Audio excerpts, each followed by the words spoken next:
Gold trusted gold buyers మీరు తాకట్టు పెట్టిన బంగారాన్ని విడిపించి ఈ రోజు ఉన్న మార్కెట్ ధరకు కొనబడను. Yashoda, welcome to I dream. ఉద్యమకారుడి బిడ్డ సామాజిక అంశాలపై ఎప్పుడు ఎక్కడ మాట్లాడినా వాయిస్లో బేస్, మాటల్లో పంచ్, విమర్శల్లో దమ్ము తప్పకుండా చూపెడుతుంది.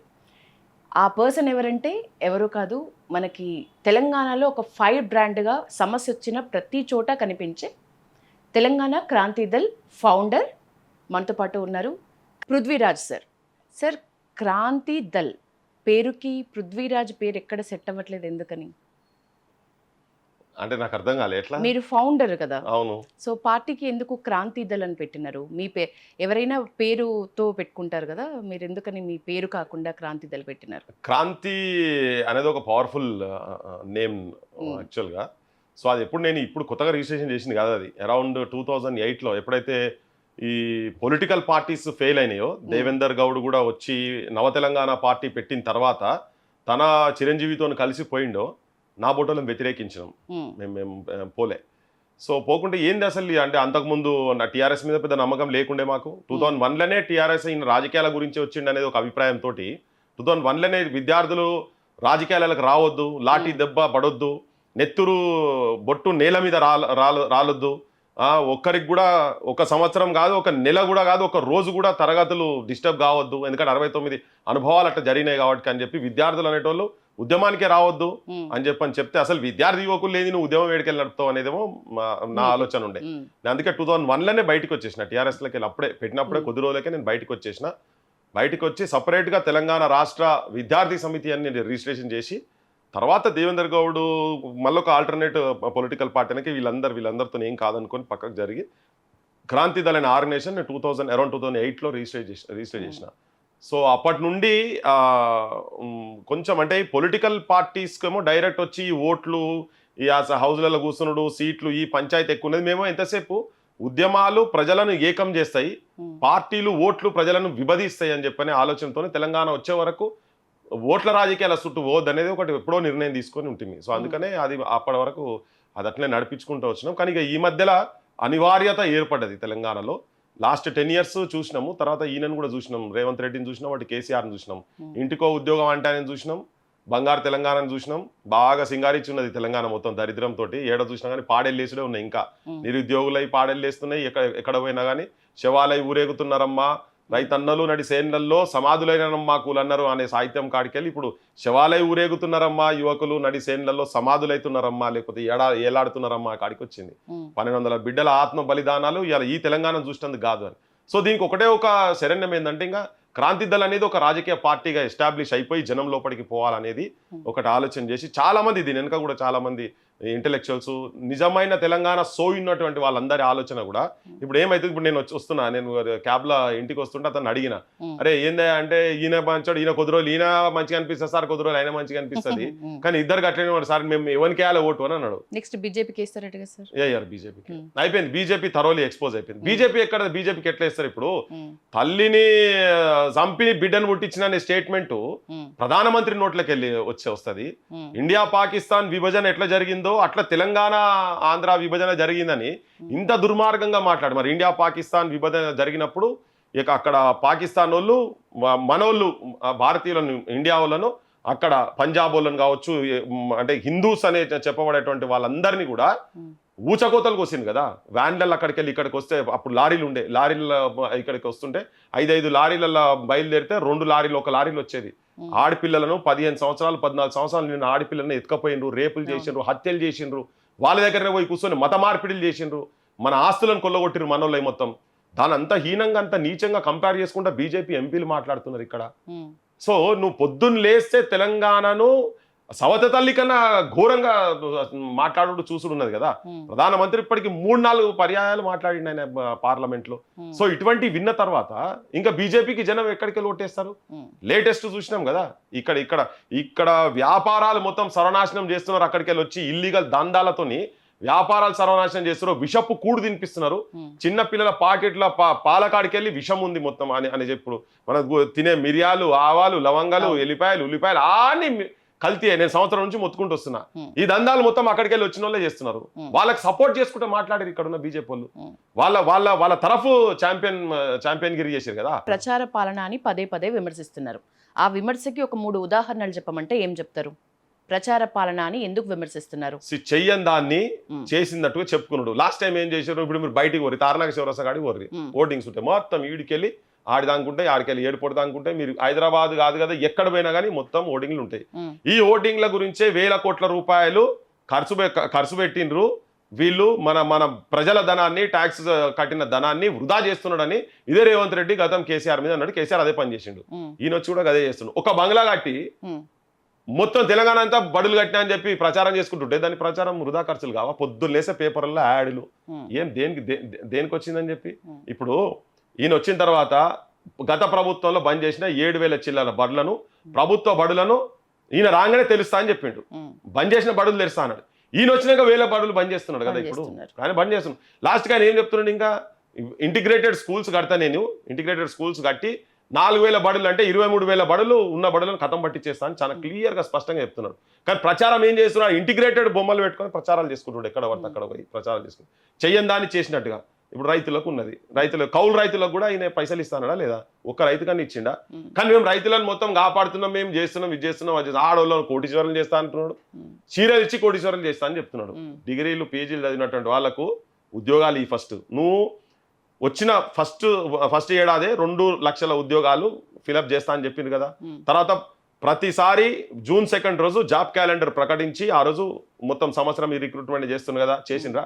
లేస్తే కూర్చుంటే మేము 70,000 ఉద్యోగం ఫిలప్ చేసి 70,000 ఉద్యోగం. ఇదంతా బక్వాస్ కదా. Empty vessels make more noise లెక్క ఖాళీ డబ్బాలు వాళ్ళన్నీ అలా నోర్లు. అది నోర్లే ఆ మూసిలన్నా ప్రాపర్గా శుద్ధి చేసే సాఫ్ అయితే కావచ్చు, కానీ వీళ్ళ నోర్లు వీళ్ళ మనసులు మాత్రం జరగాయి. క్లియర్. నిరుద్యోగ హామీలు పూర్తిగా విమర్శించిండ్రు అని మీరు అంటున్నారు. పూర్తిగా విమర్శించిన హామీ అంటే ఏది మీ దృష్టిలో నిరుద్యోగులకు సంబంధించి?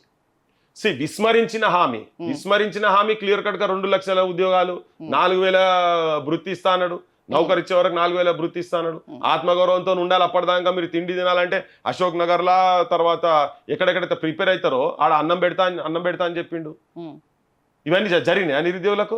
ఇంకోటి ఏం ఎంట్రీ ఫీజు లేకుంటే ఏం అప్లికేషన్ ఫార్మ్స్ ఫీజు ఏం లేకుండా చేస్తాడు. అన్నిటికీ పెడుతున్నాడు. ఇప్పుడు నిన్న మన కానిస్టేబుల్ చూసినాం కదా, మొత్తం వాళ్ళే జీవోలు తెస్తారు. ఇలా 19,000 వేకెన్సీస్ ఉన్నాయి పోలీస్ డిపార్ట్మెంట్ లో. ఎస్ఐపిసిలు అనౌన్స్ చేసినాయని 7,000 చిల్లర అనౌన్స్ చేశారు. అలా దానికే కదా రోడ్ల మీద వచ్చి మొత్తుకుంటున్నది వాళ్ళంతా క్లియర్ కట్ గా.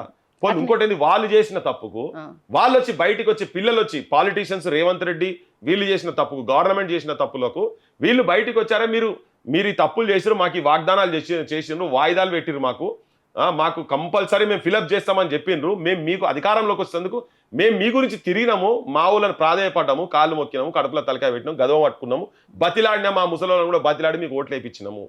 ఓట్లు వేయించినాక మాకు చిప్ప చూపించారు నాయన అని చెప్పి రోడ్డు మీదకి వచ్చి వాళ్ళు మాట్లాడితే వాళ్ళని బూతులు మాట్లాడతారు, వాళ్ళని నట్లతో కొడతారు.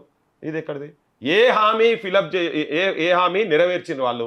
ఏది మాట మీద లేరు వాళ్ళు. నిరుద్యోగుల విషయం కావచ్చు, నువ్వు ఏ విషయం, ఈవెన్ పెన్షన్స్ విషయం. డిఎస్సి గ్రూప్స్ ఈ అభ్యర్థుల ఆందోళనని ప్రభుత్వం సీరియస్ గా తీసుకోవట్లేదు అన్నారు మీరు. వాళ్ళకి సంబంధించి మీరేం చెప్తారు? మీరు ఎట్లాంటి సందేశం ఇస్తారు? ఒక్కటే, ఓటు వేసేటప్పుడు ఇప్పుడు ఏందంటారు కదా, దున్నపోతు గడ్డేసి బర్రెకు పాలు విండితే వెళ్ళే అని చెప్పనే సామెత జనానికి మొత్తం తెలుసు కదా. సో ఇప్పుడు ఏమవుతుందంటే మనం ఉద్యమాలు చేస్తున్నాం, చేసుకుంటూ పోతూనే ఉన్నాం. ఓటు చైతన్యం రావాలి జనం లోపల క్లియర్ కట్ గా. ఎవరు పడితే వాళ్ళు ఇప్పుడు మొన్నటిదాకా ఈయన రేవంత్ రెడ్డి చేస్తలేడని చెప్పి మనం ప్రొటెస్ట్ చేసుకుంటూనే మళ్ళీ బీఆర్ఎస్ వాళ్ళు మీటింగ్ పెడితే ఈ నాయకులు మొత్తం పోయి ఆడ ఈ విద్యార్థులు పోతే ఆడ కూర్చున్నారు. ఇట్లా కాదు ఇది. అట్లా వాళ్ళు ఆల్రెడీ చేసిన వాళ్ళే కదా, వాళ్ళు ఆల్రెడీ ముంచిన వాళ్ళే కదా. ప్రవళిక అనే నిరుద్యోగ యువతి ఆత్మహత్య చేసుకుంటే అది లవ్ అఫేర్ అని చిత్రీకరించే స్థాయికి దిగజారినటువంటి పాలకులు లాస్ట్ టైం ఉన్నారు కదా. చాలా క్లియర్ గా ఆమె అసలు ఆస్పిరెంటే కాదు, ఆమె ఏం రాయలేదంటే 3 హాల్ టికెట్లు తీసుకుపోయి మేమంతా తీసుకుపోయి చూపించినాం కదా. ఇవో చూడు ఎగ్జామ్ నీ కళ్ళు ఉంటే చూడు నాయనా నువ్వు అని చెప్పి, నటించకు నువ్వు చూడు ఇవని చెప్పని. అంటే అట్లా మాట్లాడినటువంటి వాళ్ళు నిరుద్యోగులు ఏది చేసినా, ధర్నాలు చేస్తే ధర్నా చౌకులు కూడా వీకే, ఏ చేసినా లట్టతో కొట్టించి రాత్రిపూట అంతా అరెస్ట్ చేసి తీసుకుపోయారు. ఆయన దగ్గర పోయి ఈ గవర్నమెంట్ కూడా అదే చేస్తారు. మళ్ళీ వస్తాయని అదే పని చేస్తారు కదా, ఇంతకుముందు చేసినప్పుడు అదే పని చేస్తారు. అందుకని ఏంటంటే సోయికి రావాలి. రాజకీయ పార్టీలు వాళ్ళు చేస్తున్నటువంటి డ్రామాలు, తతంగాలు, జార్ఖండ్ ఉద్యమాలు, ఇప్పుడు లేటెస్ట్ ఉద్యమాలను కూడా ఉదాహరణ తీసుకోవాలి. ఢిల్లీలో జరిగినటువంటి మూమెంట్స్ కావచ్చు. నేను ఊకే చెప్తా, తెలంగాణ అనేది ఈ దేశానికి కాదు ప్రపంచంలోనే ఉద్యమాలకు ఒక రోల్ మోడల్ లెక్క. అది ముఖ్యంగా యువకులకు, విద్యార్థి ఉద్యమాలకు అదొక రోల్ మోడల్. సో మంది ఉదాహరణ తీసుకొని చేస్తుంటే మన దగ్గర కొంతమంది చైతన్యం లేదని కాదు, పోరాట పటిమ లేదని కాదు, కొంత డైవర్ట్ అవుతున్నారు. అదేంటంటే ఒక నిస్సహాయ స్థితిలోకి పోయి తెలంగాణలో కూడా ఏమైపోయిందంటే అలసిపోయింది బాగా. చేసి పోరాటాలు చేసి ఉద్యమాలు చేసి ఎవరన్నా ఒకరు సేవియర్ ఉంటాడేమో అనుకొని తెలంగాణను వ్యతిరేకించినటువంటి వ్యక్తి బెల్లి లలితను గదరలను కాల్చినప్పుడు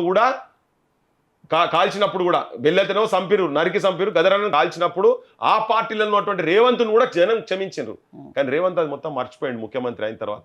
అంటే జనం పోని ఈయననే ఏమైనా చేస్తాడేమో, ఆడ రాహుల్ గాంధీ ఓ యువకుడు అనుకుని ఈయనను కూడా గట్టిని అనుకొని చేసిండ్రు. కానీ వీళ్ళ నమ్మకాలను వమ్ము చేసింది. తిన్నింటి వాసాలు లెక్క పెడతారంటారు కదా, రేవంత్ రెడ్డి తిన్నింటి వాసాలు తలగబెడుతున్నారు. ఆ యువకుల జీవితాలను నాశనం చేసి మళ్ళీ ఇప్పుడు కొత్త కథ ఏం చెప్తుండ్రు, నిన్న మొన్న ఒక వరంగల్ ఉపన్యాసం ఇచ్చుకుంటూ చెప్తాడు, అరే మీరు బయట తిరిగితే కేసులు అయితే అని బెదిరిస్తున్నాయని. ఉల్టా ఎవరిని బెదిరిస్తున్నావా?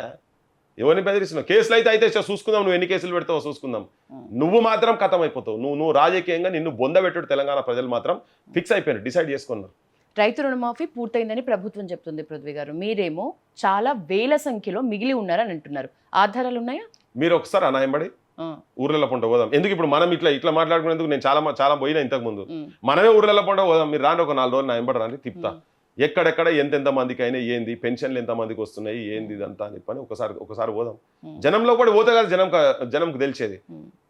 నువ్వు ఎక్కడైనా కానీ ఫీల్డ్ మీద పోయి ఫ్యాక్ట్స్ మాట్లాడితే జనానికి అర్థమవుతుంది. ఇప్పుడు వాళ్ళు మొన్నదాకా అన్నారు కళ్ళ ఎక్కడ మొత్తం అన్నీ అయిపోయినాయి కదా అని చెప్పింది. నేను ముఖ్యమంత్రి యాదగిరిగుట్టకు పోయి అక్కడ ఏదో ఆయన గురుకుల పాఠశాల ఓపెన్ చేస్తున్నాడు, వేద పాఠశాల ఓపెన్ చేస్తుందంటే దానికి కూతవేడి దూరంలో పోయి మొత్తం వడ్డ కళ్ళల కాడ ఐకేపీ సెంటర్ల కాడ మొత్తం తిరిగిన నేను ప్రాక్టికల్ గా పోయి. ఈయన అక్కడికే వస్తున్నాను, నువ్వు గాడి కాదు పోయి ఈడి కూడా రా. అప్పటికి నెల 15 రోజులు 2 నెలలు అక్కడ కాంటా తీసినటువంటి వడ్లాడ వడి ఉంటే కాంటా అయినటువంటి వడ్లు చెదలు పట్టినాయి, టర్మైట్ వచ్చి చెదలు పట్టి మొత్తం చూపించింది అదంతా. ఆ ఒక్క రైతు దగ్గర రాత్రి లేపిండ్రు. మళ్ళీ నేను 15 రోజుల తర్వాత మళ్ళా అదే ప్రాంతానికి మళ్ళీ తిరిగిన, ఆ లేన్ మొత్తం మళ్ళా మొత్తం సేమ్ అట్లనే ఉన్నాయి. అవి కూడా చూపించిన. ముంగట ఒక దగ్గరనైతే వలిగొండ దగ్గర ఒక విలేజ్ లో ఆపోజిట్ లో డెల్టా స్కూల్ అని ఒక స్కూల్, ప్రైవేట్ స్కూల్ ఇనాగ్రేషన్ కి ఎమ్మెల్యే పోతాడు.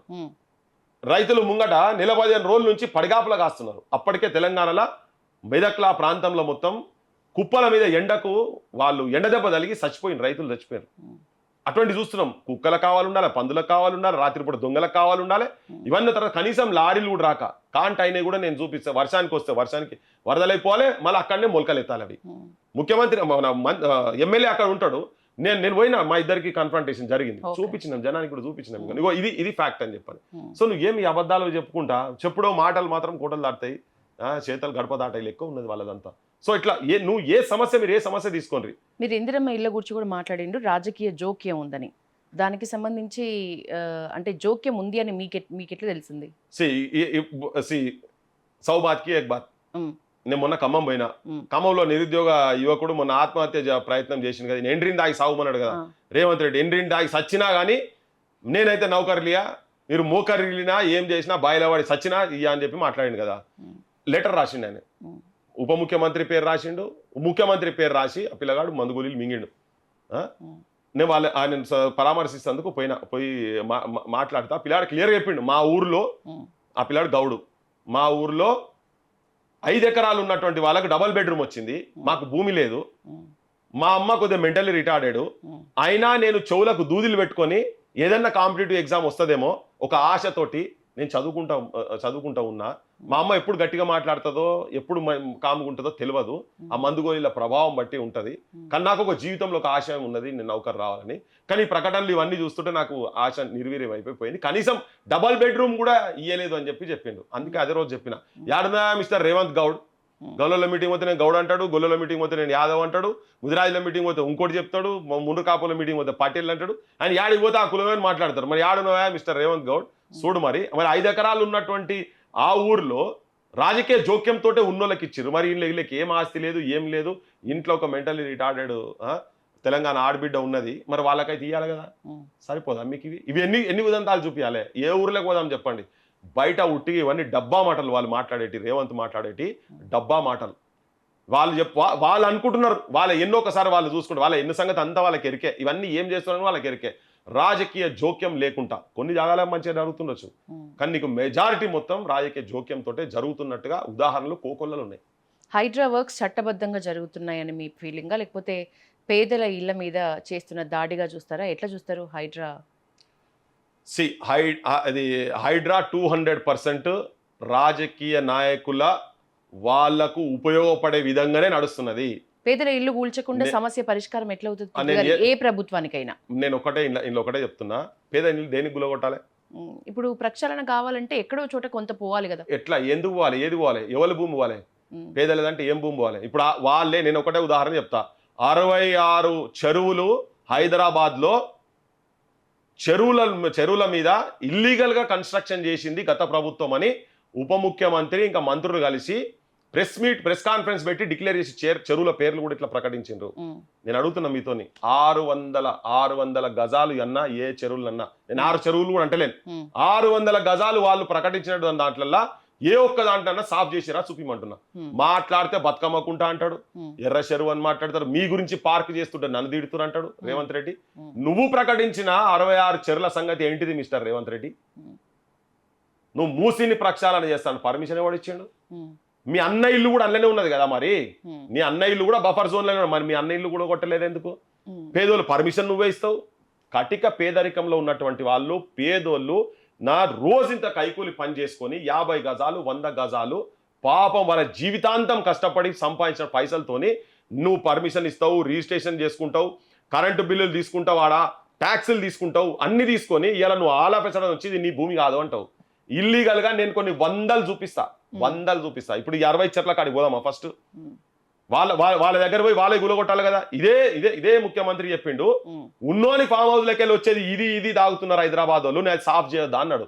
ఒక 2 ఫామ్ హౌస్లు ఎవరిని తీసిండో చూపించాలి. మాట్లాడితే నేను నాగార్జున కొట్టినా అంటాడు. మాట్లాడితే ఏడ చేసిరండి, ఎవరు చేసారు నాకు లిస్టు చూపించండి. నేను మొత్తం నా దగ్గర మొత్తం డేటా ఉన్నది, ఎవరు చూపించారు, ఎవరు. ఇప్పుడు ఇల్లీగల్ ఉన్నాయే కదా వీళ్ళ ఫామ్ హౌస్ల మీద డ్రోన్ కెమెరాలు పెట్టి తిప్పిండు కదా. ఏకంగా చంద్రశేఖర్ రెడ్డి ఎవరైతే అల్లు అర్జున్ మామ వాళ్ళ ఇంటిని కూడా టచ్ చేసిండ్రు, 18 ఫీట్ల వరకు ఇప్పుడు వెళ్తుంది. ఇది ఒక పెద్ద నిదర్శనమే కదా. ఇప్పుడు మీరు వస్తారా? నేను ఆదిత్య వాడు ఆడ కడుతున్నాడు గోకాపేటలో. మేము ఇది మా మొన్నటిదాకా ఇష్యూ మేగా పార్క్ వాళ్ళది ఒకటి ఇష్యూ అయింది కదా, అది అయినప్పుడు డైరెక్ట్ చెర్ల మూసిల కాలువల కడుతున్న దాన్ని ఆడ తీసుకుపోయి చూపించినాం మేము. అన్ని తీసుకుపోయి ఆడ మేము పోయినప్పుడు అనుకోకుండా ఒక గొల్లైన గొర్రెల కాపరి గొర్రెలు పట్టుకొని పోతుంటే ఆయనతో మాట్లాడిపించినాం కూడా. ఇవన్నీ మా ఊళ్ళ భూములు వెనకట ఉండే, ఇదంతా కాలువనే కాదు సార్, ఇదంతా మొత్తం కాలువకి వచ్చి డైరెక్ట్ చేస్తున్నాం. పోయి ఆడ కూర్చొని దానికి ఎంట్రై చూపించినాం. వాళ్ళ దాంట్లో ముఖ్యమంత్రి కుటుంబం వాళ్ళకు 2 విల్లాలు వచ్చేసినాయి. వాటిని కదా చూడాల్సింది. గాది ఎక్కడ నువ్వు 10 ఫీట్లు చూపించి నేను ఏంటంటారు చిన్న పైసా పెద్ద పైసా లెక్క చూపించి చిన్న షారాన ఆటాన చూపించి మనకు పెద్ద 100,000 కోట్లు వేసుకుంటారు కదా ఆడ. వాటి సంగతి ఏంది? నువ్వు మాట్లాడితే 2 చెరువుల గురించి మాట్లాడుతున్నావు. ఎందుకు మాట్లాడవు? మరి ఓవైసీ కట్టింది కూడా ఇల్లీగల్ అని చెప్పని గతంలో మీరే అన్నారు కదా, ఇల్లీగల్ దాంట్లోనే కట్టిండి ఆయనే. ఇప్పుడు అంటే పాఠాలు ఉన్నాయి, పాఠాలు నడుస్తున్నాయి, పిల్లలకి ఇబ్బంది అవుతుంది. అది పాఠాలు ఒకసారి అయిపోగానే హాలిడేస్ లో మేము గులగొడతామని చెప్పారు కదా, గవర్నమెంట్ స్టేట్మెంట్ ఇచ్చింది కదా. నేను అనేది కాదు, మీ గవర్నమెంట్ మీ అఫీషియల్స్ స్టేట్మెంట్స్ ఇచ్చారు కదా. మరి ఇవాళ ఏమైంది? ఇవాళ లీగలైజ్ ఎట్లయితుంది? ఓవైసీ విషయంలో లెక్క ప్రకారం ఉంటున్న ప్రభుత్వం ఏది? ఇప్పుడు కాంగ్రెస్ ఉంటుందా, బీఆర్ఎస్ ఉంటుందా? ఎవరు ఉండరు, అందరు కలిసే ఉన్నారు. నేను చెప్పేది ఏంటంటే అందరు కలిసే ఉన్నారు. ఇప్పుడు బీఆర్ఎస్ వాళ్ళకు ఏం కాదు, బీఆర్ఎస్ వాళ్ళ ఫామ్ హౌస్లు ఏం కావు, కేటీఆర్ ఏం కావు, ఎవరి ఏం కావు, హరీష్ ఏం కావు, ముఖ్యమంత్రి కూడా అందులో ఉంటే అవసరం అయితే అందులోకెళ్ళి ఇప్పుడు ఆ కన్స్ట్రక్షన్ చేసి 66 చెర్లలో ఇల్లీగల్గా ఉన్నాయని దానిలోకెళ్ళి వీళ్ళు వాటాలు తీసుకుంటారు అంతనే. ఇప్పుడు అప్పుడు ఇల్లీగల్ అయినప్పుడు ఇప్పుడు కూడా ఇల్లీగలే కదా. నేను పీసీసీ ఉన్నప్పుడే చెప్తలేను, గవర్నమెంట్ వచ్చిన తర్వాత ఉప ముఖ్యమంత్రి స్థాయిలో ఉన్నటువంటి వ్యక్తి ఆయనే మాట్లాడిండు కదా, డైరెక్ట్ అనౌన్స్ చేసిండు, తెల్లారి పేపర్లు వచ్చినాయి అవన్నీ. మరి వాటి సంగతి ఏంటిది? ఇలా మూసి మొత్తం అక్కడికి వెళ్ళి ఇక్కడ దాకా కబ్జా అయింది. మొత్తం ఉన్నోని మొత్తం అట్లే వస్తున్నారు. పేదరికంలో ఉండి ఉల్లిగడ్డలు అమ్ముకుంటోళ్ళు, అలగం ఉల్లిగడ్డలు అమ్ముకుంటోళ్ళు, రోడ్ల మీద కూరగాయలు అమ్ముకుంటోళ్ళు, పచ్చిమిరపకాయలు అమ్ముకుంటోళ్ళు, గటువంటి వాళ్ళని మాత్రం కూలగొడుతురు. నేను ఇంకోటే చెప్తున్నా, ఒకవేళ నిజంగానే కూలగొట్టాల్సిన అవసరం కనుక వస్తే నిజంగానే ఉన్నది, నువ్వు ప్రక్షాళన చేయాలనుకుంటే ఫస్ట్ ప్రత్యామ్నాయం చూపించాలి కదా. వెలుగు మట్లలో కూడా గదే. దీన్ని బట్టి హైడ్రా మోటో అయితే కరెక్టే కదా. నేనేమో హైడ్రా దాన్ని నెగటివ్ గా వాడుకుంటుండ్రు. హైడ్రా ఎక్కడ బెదిరియాలే, వసూలు చేయాలి, ఈ లెక్కన తయారైంది. ఎక్కడో దగ్గర 1-2 చేసి మొత్తం కంప్లీట్ గా ఉద్ధరిస్తున్నాం అనేది ఉట్టి బక్వాస్ ముచ్చట అని చెప్తున్నాను. అది నేను ఇంకోటి ఏంటంటే, ఇప్పుడు దానికన్నా చాలా పెద్ద అంశాలు ఉన్నాయి. ఫస్ట్ ఏంది, నువ్వు దాన్ని క్లియర్ చేస్తే ఇండస్ట్రియల్ వేస్ట్ ఉందా లేదా వాటిల్లో మీరు మూసి ఇక్కడికెళ్ళి అక్కడ దాకా కాలువలు పోతే ఎక్కడ చూసినా కానీ అలాగే మునిగి తేలితే కంపు వాసన మన రంగే మారుతుంది దాంట్లో 2 సార్లు మునిగి తేలితే తెల్లగా ఉన్నోడు నల్లగా అయిపోతాడు, నల్లగా ఉన్నోడు డాంబర్ లెక్క అవుతాడు. అట్లున్నాయి మొత్తం, చచ్చిపోతారు, రోగాలు వచ్చి చచ్చిపోతారు. ఈ బెల్ట్ మొత్తం కూరగాయలు పండిస్తున్నారు, అవన్నీ సిటీకి వచ్చి మళ్ళీ మనం అందరు తింటున్నాం, మన రోగాలు వస్తున్నాయి. ఓదికు ఉత్తర హిందుస్థాన్ మార్వాడోళ్ళు ఇల్లీగల్ గా అమ్మేది ఒకటి, ఇక్కడ ఇది ఉన్నది. ఫస్ట్ నువ్వు ఇండస్ట్రియల్ వేస్ట్ ను కంట్రోల్ చెయ్యి. వాడు వచ్చి మూసీలో వేసేటట్టు చేయకు. ట్యాంక్ బండిలో ఇట్లా రూపాయి బిల్లు వేస్తే కిందికి పోయి తీసుకొని రావాలి, కొబ్బరి నీళ్ళు లెక్క చేస్తా అని చెప్పిండు గతం ఆయన. ఈయన కూడా కట్టిన పోజులు పొంకనాలు కొట్టిండు. ఇప్పుడు ఏమైనా ట్యాంక్ బండి మారిందా? ఉన్నది అట్లా మంచి లాగే పరిస్థితి ఉన్నదా? అలా కూడా ఈత కొట్టే పరిస్థితి ఉన్నదా ట్యాంక్ బండి నీళ్ళలో? ఇవన్నీ బక్వాస్ మాటలు. మొత్తం ఇండస్ట్రియల్ వేస్ట్ మొత్తము దాంట్లో మొత్తం నింపుతున్నారు. గవి ఆపు ఫస్ట్. నువ్వు నిజంగా నిబద్ధత ఉండేదంటే గవి వచ్చేటి ఆపు ఫస్ట్. అక్కడికి వెళ్ళి వచ్చేటి అద్భుతమైన మంచినీళ్ళు వస్తున్నాయి. అనంతగిరికి వెళ్ళి వచ్చేటి నీళ్లు మొత్తము ఫుల్ మెడిసినల్ ప్లాంట్స్ రీసెర్చ్ చేసి సర్వే రిపోర్ట్స్ వచ్చినాయి. అక్కడ తీసుకుపోయి ఒక మిలిటరీది నేవీ వాళ్ళ క్యాంపు అక్కడ పెట్టి, రాడార్ సిస్టమ్ అక్కడ పెట్టి దాన్ని నాశనం చేసారు. ఆడికెళ్ళి అంటే మొదలు కాడనే గొంతునే బూట్కాలు పెట్టి తొక్కి పడేసారు. అక్కడ ఆడికెళ్ళి వస్తున్న దాన్ని ఏదన్నా మొత్తం రియల్ ఎస్టేట్లు, ఇండస్ట్రియల్ వేస్ట్లు. ఫస్ట్ ఇండస్ట్రియల్ వేస్ట్లు ఆపాలి కదా ఈ మూసీలు ఇవన్నీ. సో ఏదైనా కానీ నువ్వు డెవలప్మెంట్ ప్రాపర్ జరగాలంటే లేనోనికి ఒక న్యాయం, ఉన్నోనికి ఒక న్యాయం ఉండొద్దు. నువ్వు ఫస్ట్ ఉన్నోని ఫామ్ హౌస్ నువ్వు ఫస్ట్ ఇది చేసేదా కన్నా ముందు ఏవేవైతే బఫర్ జోన్లలో ఉన్నాయో, ఎక్కడెక్కడైతే ఇల్లీగల్ ఉన్నాయో మొత్తం ఉన్నాయి. వాళ్ళు చేస్తా అంటే చెప్పండి, మేము చాలా ఉన్నాయి, అవన్నీ వాళ్ళకు కూడా ఇరికే. అవి చేస్తే మాకేం అభ్యంతరం లేదు. పృథ్వీ గారు, బీసీ గలం చాలా గట్టిగా వినిపిస్తారు మీరు. బీసీలకి దగ్గరగా ఉన్న ప్రభుత్వం అంటే బీఆర్ఎస్ఆ, కాంగ్రెసా, లేకపోతే బీసీల నోటు బ్యాంకుగానే చూస్తున్నారా? రెండు ప్రభుత్వాలు కూడా చూసినాయా? నేను ఎప్పుడు మాట్లాడినా ఫస్ట్ తెలంగాణ మాట్లాడతా. తెలంగాణలో సామాజిక న్యాయం 200% మాట్లాడాల్సిందే. వీళ్ళు ఎవ్వరు కూడా బీసీలో కాదు, అసలు ప్రజల మనుషులే కాదు. వీళ్ళు నీదర్ ఓసీ మనుషులు కాదు, బీసీ మనుషులు కాదు, మైనారిటీ మనుషులు కాదు, ఎస్సీ మనుషులు కాదు, ఎస్టీ మనుషులు కాదు.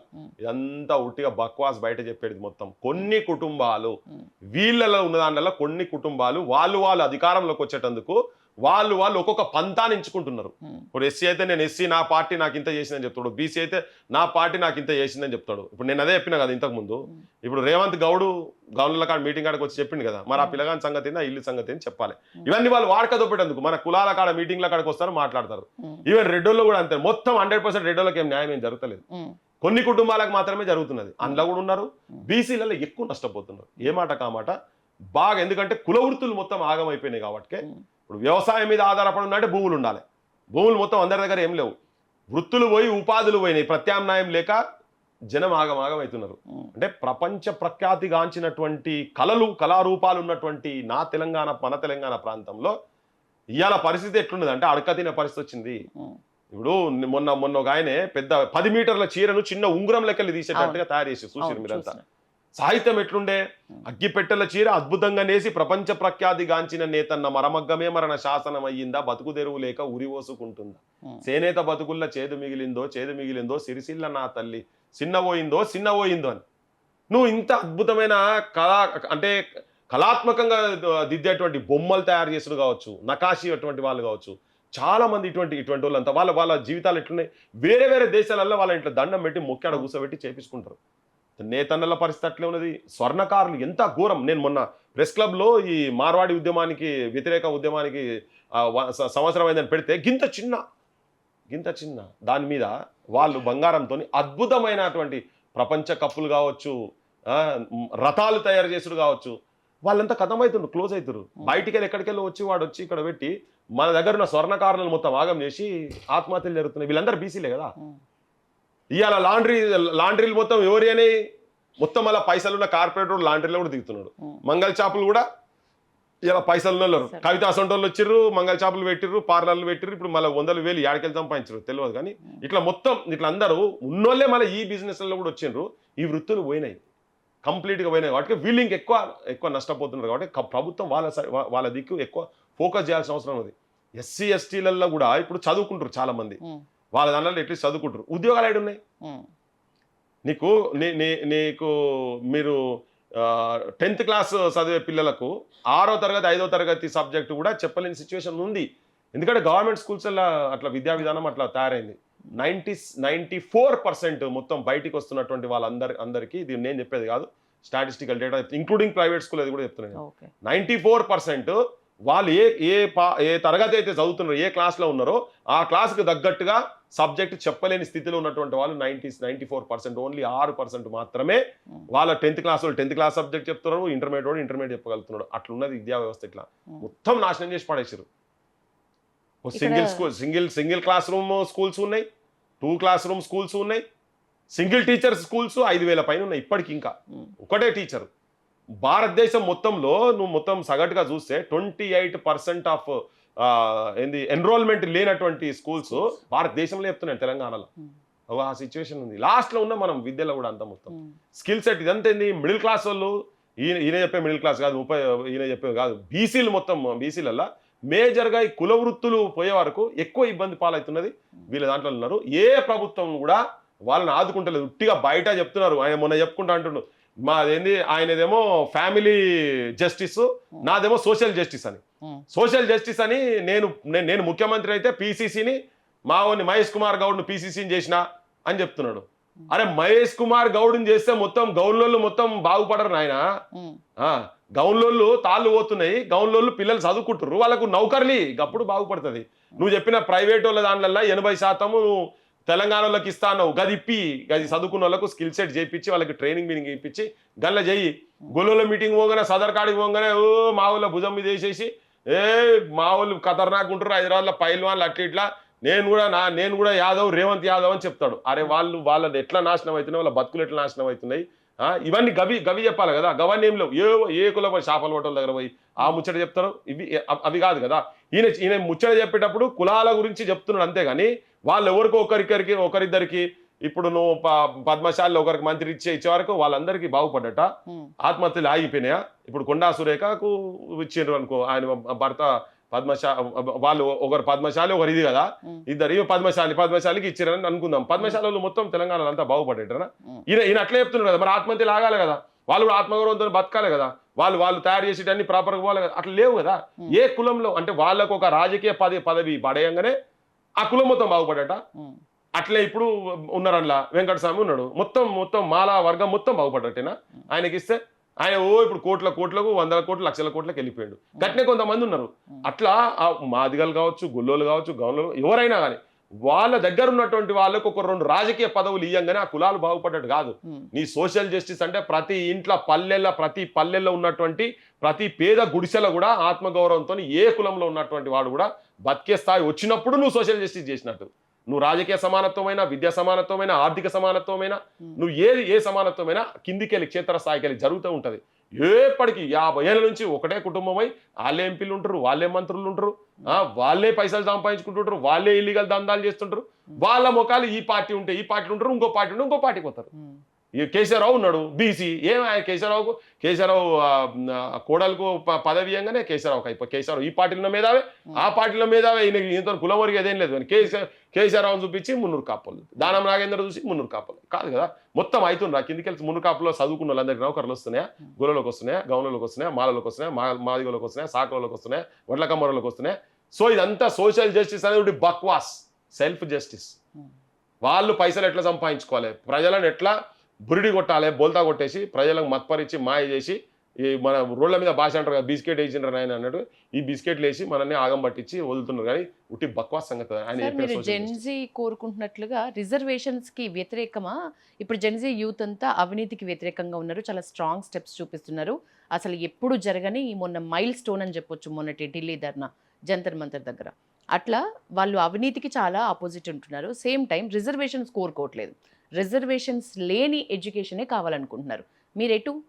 నేను ఒకటే చెప్తున్నా, క్లియర్ కట్గా చెప్పేది ఏంటంటే, భారతదేశంలో కానీ తెలంగాణలో కానీ పామరుడు కటిక పేదరికంలో ఉన్నటువంటి పల్లెలో ఉన్నటువంటి ఊరు బయట పెట్టినటువంటి వెలేసినటువంటి వెలివాడల్లా పుట్టినటువంటి బిడ్డకును ఎమ్మెల్యేల పిల్లలకు, మంత్రుల పిల్లలకు, ఐపీఎస్ ఆఫీసర్ల పిల్లలు సమానమైన విద్య.